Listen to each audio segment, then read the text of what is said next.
सबों को जोहार। आज मैं बाबा हेरमूट के बारे में जानकारी देने का कोशिश कर रहा हूँ।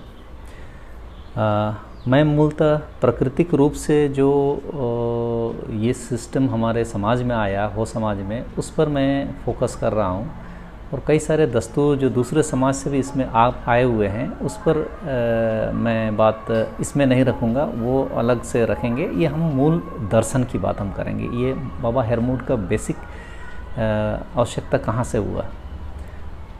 हम लोग जानते हैं कि हमारे समाज में स्वर्ग या नरक की कोई परिकल्पना नहीं है। हो समाज में मृत व्यक्तियों के लिए स्वर्ग या नरक की परिकल्पना नहीं है।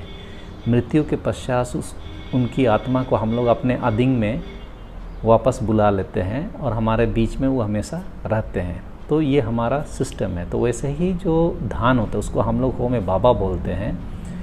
तो खेत खलिहान से धान के हमारे गोडाउन यानी कि हम लोग उसको बांदी हुआ बोलते हैं, तो बांदी हुआ आने तक एवं इस दरमियान में जैसे बहा पर्व होता है और भी कई सारे अनुष्ठान होते हैं, जैसे दूल सुनुम हम लोग बोलते हैं, बाला बूंदू सब होता है, शादी ब्याह सब होता है। तो ये सब कई तरह के अनुष्ठानों के बीच में हम लोग अपने धान चावल इस सब का आदान प्रदान या कहीं देना कहीं लेना, ये सब कई सारी प्रक्रियाएँ चलती है। इसमें जितने भी सहयोगी समाज के लोग हैं, कुमार है, गोप है, डोम है, ये लोग भी हमारे गांव समाज में के हिस्सेदार हैं। इसलिए आंगन में आके ये लोग भी हम लोग से साल भर के लिए कुछ दान वगैरह धान के रूप में, चावल के रूप में लेते हैं।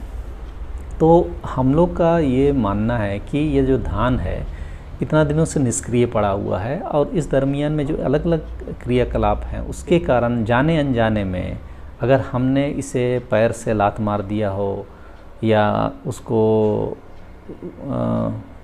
नकारात्मक भाव के से उसे हमने फेंक दिया हो, या इस रूप में कि उसको दोबारा हमको इस धान की ज़रूरत नहीं है और कोई लोग धान लेने के लिए आए हैं तो उसको हमने पूरा दे दिया।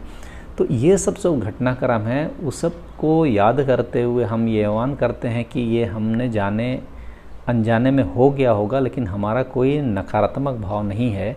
आप दोबारा से अपना जीवन को जीने के लायक तैयार होइए।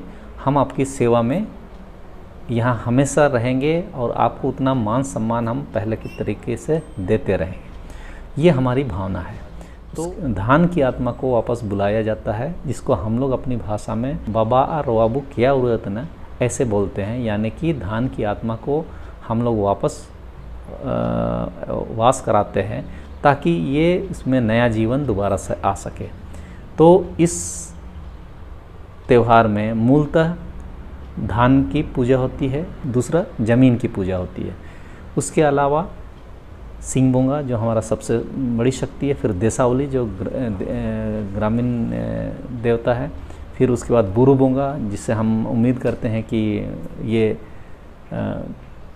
बारिश वगैरह लाएंगे। उसके बाद नागेरा बिंदीरा यानी कि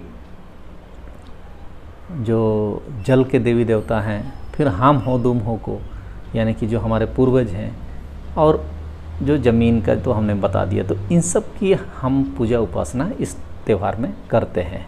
हम लोग प्राकृतिक तौर से किसी फल को, फूल को या अन्य प्रकृति की घटनाओं को देखते हुए हम अनुमान लगाते हैं, आदिवासी अनुमान लगाता है कि बारिश कब आने वाली है या किस समय से शुरू हो सकती है। तो ये बारिश आने की सूचना या अनुमान के आधार पर एक्चुअली बाबा हेरमूट का अनुष्ठान किया जाता है, ये त्यौहार मनाया जाता है। आजकल हम लोग कैलेंडर में देख के इसका डेट वगैरह तय करते हैं, वो व्यवहारिक तो नहीं है, वो कल्चरली नहीं है। पहले ज़माने में ऐसे ही बारिश आने से पहले ये अनुष्ठानों को पूरा किया जाता है। तो ये है हमारा मूल। तो बाबा हेरमूट मतलब उसकी आत्मा को दोबारा हम लोग जीवंत करते हैं। खेत को भी हम लोग आह्वान करते हैं कि हम अब आपका इस्तेमाल करेंगे, और इसके लिए आपको खुश करने के लिए वहाँ पर इन सारे देवी देवताओं को, धान को, खेत को, और हमारा सिंगबोंगा, देसावली, नागेरा बिंदीरा, बुरुबोंगा, इन लोग को खुश करने के लिए हम लोग बलि देते हैं। तो इस तरह से ये हमारा अनुष्ठान पूरा होता है। इसमें जो अलग अलग तरीका, जो इसमें दस्तूर का सेक्शन है, जैसे क्या इस्तेमाल करते हैं नहीं, तो इसमें ना कई सारे बाहरी समाज से कुछ चीज़ें घुसी हुई है। तो मैं उस तो दस्तूर वाला सेक्शन इसमें नहीं ज़्यादा बात रखूँगा, वो हम समय आने पर दस्तूरों के बारे में जब बात करेंगे तो उस पर रखेंगे। लेकिन बाबा हेरमोट धान का हम लोग रोआ के आदर करने के लिए और ज़मीन को इस्तेमाल करने के लिए शुरुआत करते हैं, तो इसी के लिए ये त्यौहार हम लोग मनाते हैं और पूजा अनुष्ठान के रूप में इसको संपन्न किया जाता है। जोहार।